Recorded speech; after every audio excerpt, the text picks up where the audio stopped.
Yes, my dear friends, welcome back to the channel. Wherever you are around the globe, on the continent of Africa, in Europe, in America, Canada, Australia, or right here in Southeast Asia. Ladies and gentlemen, it is a beautiful day. The World Cup is set. 48 teams have all qualified. They are ready to go.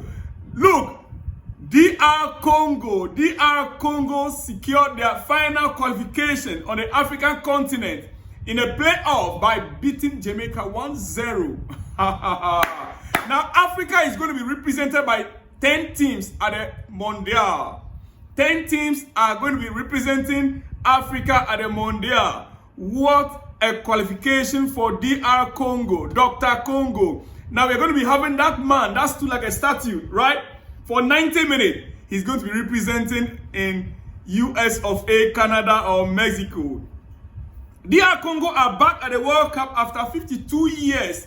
My goodness. Even the Leopards, no good things come to those who wait for it.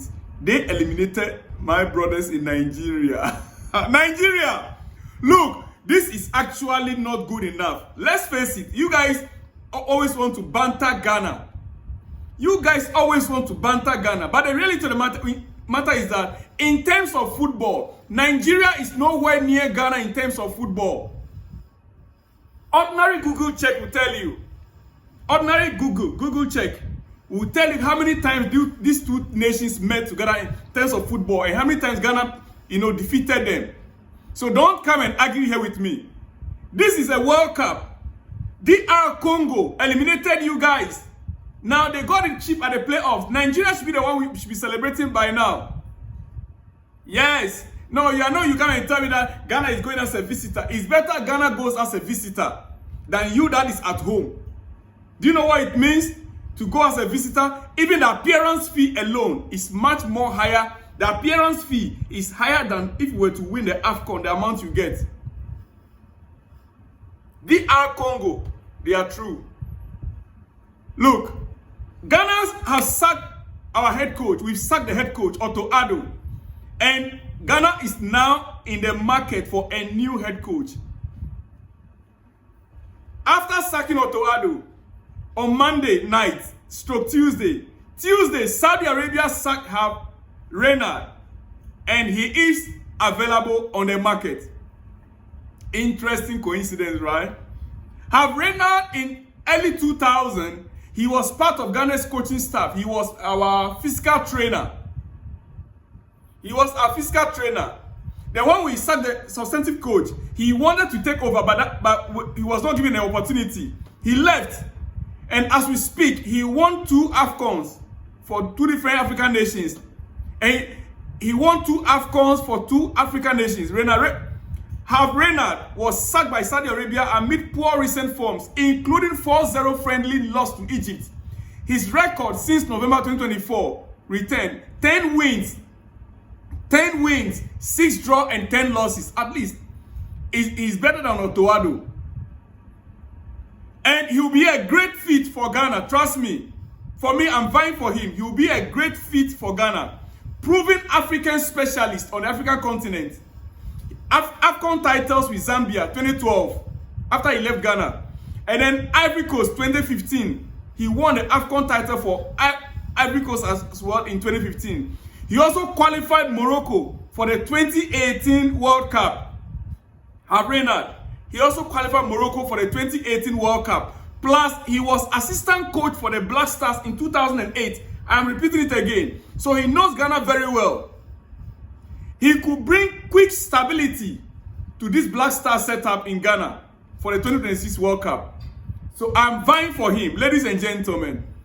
But we understand that between the night of Monday and yesterday, Tuesday, over 600 coaches around the world had submitted their CVs. In less than 24 hours, GFA President Keto Kraku speaks for the first time after Otto Addo's sack. He tells 3 Sports GH that Ghana is expected to have a new coach in at most couple of weeks, and revealed that they are overwhelmed with 600 applications for the Black Star job as at now. Within 24 hours or less than 24 hours, Over 600 coaches have already put in their applications around the world. Interesting for you to know that Black Stars' job, it's a hot cake. Don't underrate Ghana. Ladies and gentlemen, now let's continue with the World Cup qualification. Italy has failed to qualify for the World Cup for the 3rd edition in a row. Italy. I am surprised. Don't tell me you are not. Italy used to be a powerhouse in terms of world football. Italian football is known to be one of the most defensive football. Hardly to beat them. Italian national team, they used to be hard to be beaten. So what happened?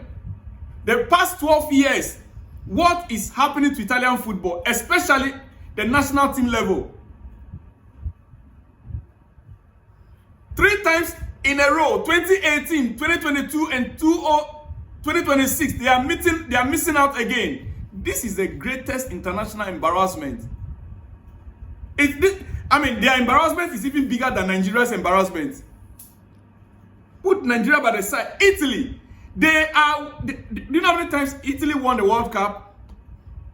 They used to be a powerhouse. Ladies and gentlemen, for me, I'm actually surprised.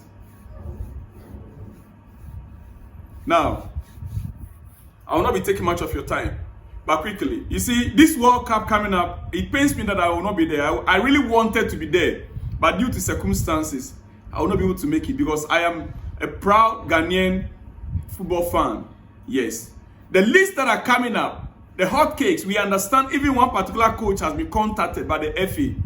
Maybe the FA, they've already made up their mind on who to choose. Is the former Moroccan coach. Yes, Ghana FA has contacted Walid Regragui to become the new Black Stars coach, according to Gary L. Smith, seeking a top manager. The argument is that FIFA participation fees should cover the cost of bringing in a big name. So Ghana are not going to be settling for a cheap coach this time around. They want to go in for a big shot coach that can come in, a coach that knows the terrain of the players, the African players, knows how to treat them. Look, no matter how you want to look at it, if you want to go and bring Carlo Ancelotti, he cannot manage on the African terrain at this stage because he doesn't know the terrain yet. He can only manage them when they have a long period of time to train the players. But in a short term like this, you can only get, it's best you get a coach that knows the African terrain very well and understand African football and knows Ghana football. Because Ghana, we have our system. That is our Toado. Saying that we don't have a system we play, we formulate our formation, our tactics based on the opponent is wrong. Ghana, we have an identity. Ladies and gentlemen, so we wait to see. For me, my choice is Reynard. I have a Reynard, but the FA, we understand. We wait to see in the next couple of days the real truth will be coming out. Yes, Walid has emerged as a clear favorite to succeed Otoado as head coach of the Black Stars. The GFA is said to be in advanced talks with the experienced manager. The Moroccan tactician led his country to the semi-finals of the 2022 World Cup and the AFCON 2025 finals. Now he's no longer in charge there. He's free. Ladies and gentlemen, according to the report we are receiving from FA. Now, can we get back to Chelsea? Ladies and gentlemen, Reece James just replied to Cucurella on Instagram. Reece James replied to Cucurella on Instagram. Ladies and gentlemen, and I want to show you what Reece James wrote on Instagram. Well said, Cuckoo. Reece James is telling Cucurella, well said, for speaking on behalf of the entire team of Chelsea. Well said, Cuckoo. Cucurella is no mean a player. He is a senior figure, senior player in that team. After Enzo Fernandez has spoken the mind of the other players, after he has spoken, though he went further by trying to insinuate that Real Madrid is trying to flirt with Real Madrid. Malo Gusto also came up, did his own. Yes, then it became another level. Cucurella speaking out his mind without looking back. And that is actually a big issue right now. For me, as a Chelsea fan, I am full support of what he said.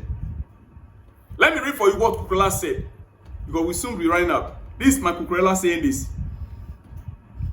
Cucurella wanted to send the best message possible to Chelsea as a club and the fans. This was his mission in the statement he made. So I want you to listen carefully. He wasn't doing it to be against the club, no, or someone else in the club, no. He was trying to send a clear message to the ownership. And let me read for you what Cucurella has to say. Now, the moment Maresca left, it had a big impact on us. These are decisions taken by the club. If you ask me, I would not have made this decision. To make a change like that, the best thing is to wait until the end of the season. I understand this part of the club's policy and that they want to take this direction, signing young players and looking to the future. But for us, for all of us who are still here and want to win big things, moments like this, losing against PSG, make you feel discouraged.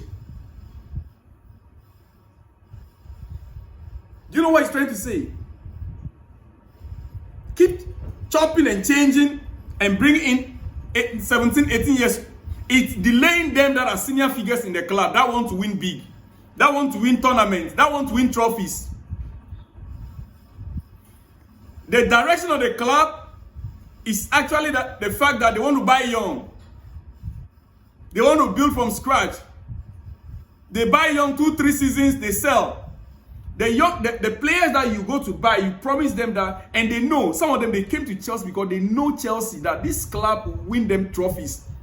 Listen, for those of you who are saying Chelsea players, we are becoming like a nesting ground for teams for Real Madrid. Let me tell you, in those days, players leave Real Madrid and Barcelona, they come to Chelsea. Let me conclude here and I'll give you some of the list of the players that left Barcelona to Chelsea. We have a good core of players. The foundations are there. But to fight for major trophies such as Premier League or the Champions League, you need more. Signing young players only might complicate achieving those goals. Do you get it? This is Cucurella speaking, the senior figure in the club. I mean, in a team. Signing young players will only complicate issues and delay their progress, delay them achieving whatever they want to achieve. Are you with me? That is what it means. As things stands right now, I'm happy the players have come out to speak. It is a direct message to the owners. Oh, worst case scenario, he can just put in a letter that make a transfer request. Yeah, if the owners don't want to listen, I will not be surprised next summer. I will not be surprised to see Cucurella put in transfer request. Once a player put in a transfer request, there's nothing you can do. This is what John Terry had to say. John Terry on Enzo Fernandez and Cucurella in a recent interview about joining Real Madrid and Barcelona. Listen carefully. Chelsea isn't the club it used to be. John Terry is Chelsea legend, well respected. This is what he's saying in quotes. Chelsea isn't the club it used to be. Pedro, you remember him from Barcelona? Yes. Cesc Fabregas from Barcelona, right? Claude Makelele from where? Real Madrid. Samuel Eto'o, Barcelona. All left Barcelona and Real Madrid to play for Chelsea. That was when Chelsea was the most attractive football club around the world. That was when every top player wanted to come to Chelsea to play for Chelsea. Real Madrid players, Barcelona players.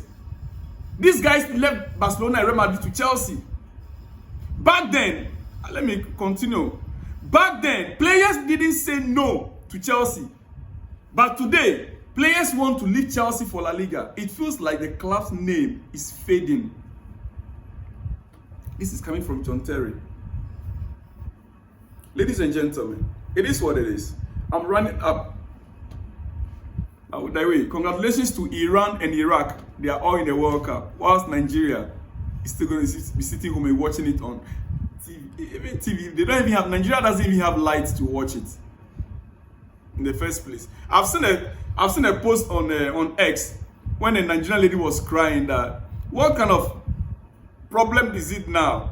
They don't have light, and then they have their own generator to, you know, to give them light, and that generator also they need fuel. Petrol price is also going up, so she's now crying and shouting. What should they do now? Their own generator, they need to buy fuel, and fuel is now a very expensive commodity. Even where I am in the market, a liter used to be about $4 per year. It used to be at less than $4 per liter. Today, as we speak, a liter used to be less than $1. Yes, 1 liter used to be less than $1. 1 liter in Malaysia, few months back, it used to be less than $1. Today, it is $1.35. Now, Nigeria, they don't have light, and they cannot even buy fuel to power their gen toward the World Cup. But they are there, bantering Ghana. When they play, Nigeria play against Jordan last night, and they play 2-2 draw. Jordan. Nigeria play Jordan, and they play 2-2 draw. 2-2 draw. Jordan. Iraq is in the World Cup. Iran is in the World Cup. Iraq has qualified. Last night, Iran has qualified. They're in the World Cup. DR Congo is in the World Cup. Where is Nigeria? When they are calling names. Let me give you the name of countries that qualify on the African continent, right? Morocco are in there. Senegal in the World Cup. Algeria, Tunisia, Egypt, Ivory Coast, almighty Ghana. Cape Verde, a country with less than, how many population? 3 million population, less than that. They are in the World Cup. Where is Nigeria over almost 300 million population? South Africa and now DR Congo. 10 countries from Africa are in the World Cup. Nigeria, you people can only talk, make noise. You guys can only talk and make noise. Forget it. I told you earlier, I'll go and check head to head, Ghana versus Nigeria. Then you understand. You know that Ghana is far ahead of Nigeria. Ladies and gentlemen, like I said, England has also lost their game against Japan. Their last international friendly yesterday. They've lost 1-0. Victor Gyökeres also carries Sweden to the World Cup. Victor Gyökeres is in the World Cup with Sweden. Yes, Nigeria drew 2-2 with Jordan, whilst Victor Gyökeres is taking Sweden to the World Cup. England, that is Ghana's opponent, are losing to Japan. Japan beat Ghana a few months ago, right? And Nigerians were battering Ghana. That Ghana is going to meet England, and even ordinary Japan, we could not beat Japan. Now, our opponent in the World Cup, our greatest opponent in the World Cup is England. They are also beaten by the same Japan now, 1-0. You see, football, it's not about just talking, no. Forget it. It's not about making too noise. If it's just about making noise as Nigerians are making the noise, Iraq wouldn't be in the World Cup and Nigeria will be at home. Sweden have qualified after a late 3-2 victory over Poland. Victor Gyökeres with the 88th-minute winner. Now, Sweden is drawn in a Group F with Tunisia, Netherlands, and Japan. And Japan now has beaten England. So you get it. Graham Potter, former Chelsea coach. Yeah, he's the coach in charge. Graham Potter becomes the second English coach at the tournament, almost with New Zealand Darren Beasley. So Graham Potter is the one taking Sweden to the World Cup. Ladies and gentlemen, yes, Graham Potter is back on the international scene with Sweden. Wow. Whilst Nigeria is at home. Nigeria. Breaking news. Romelu Lukaku did not answer Napoli's call up to be back for training as at yesterday. The club's considering how to act with disciplinary measures, evaluating also to exclude Romelu Lukaku from the squad. Napoli's statement confirms Napoli is always having problem with black Africans or Africans. Victor Osimhen's story I've not forgotten. Now, Lukaku. I know Lukaku doesn't have a good record in terms of teams, right? We know that. But then, I thought he was the lover boy of of Napoli. The coach, what was his name? Antonio Conte. What happened? Why did he fall out of love again with them? Well, ladies and gentlemen, it is what it is. It is what it is. Like I was saying, let me just conclude. Chelsea, my club, Blues, the king of London. I think it will really hurt the owners, the fact that a senior player has come out and questioned them and the strategy. According to Sky Cover statement. This guy is more like a spokesperson to Chelsea. Now he's saying that he thinks it will hurt the owners, that a senior player coming out to speak this way. Who cares? I think the owners are listening to what fans and ex-players and journalists and now players are saying. I think they are listening. They better listen. If they have not been listening before, they will have to start listening. I don't think they will change their strategy, but maybe tweak it a little bit, make some changes. It is up to them. A time is coming, they will pack their bag and go. Because football is about winning. Business aspect of it comes second. Ladies and gentlemen, on that note, I'll see you guys on the next one when you see me. Shalom and peace.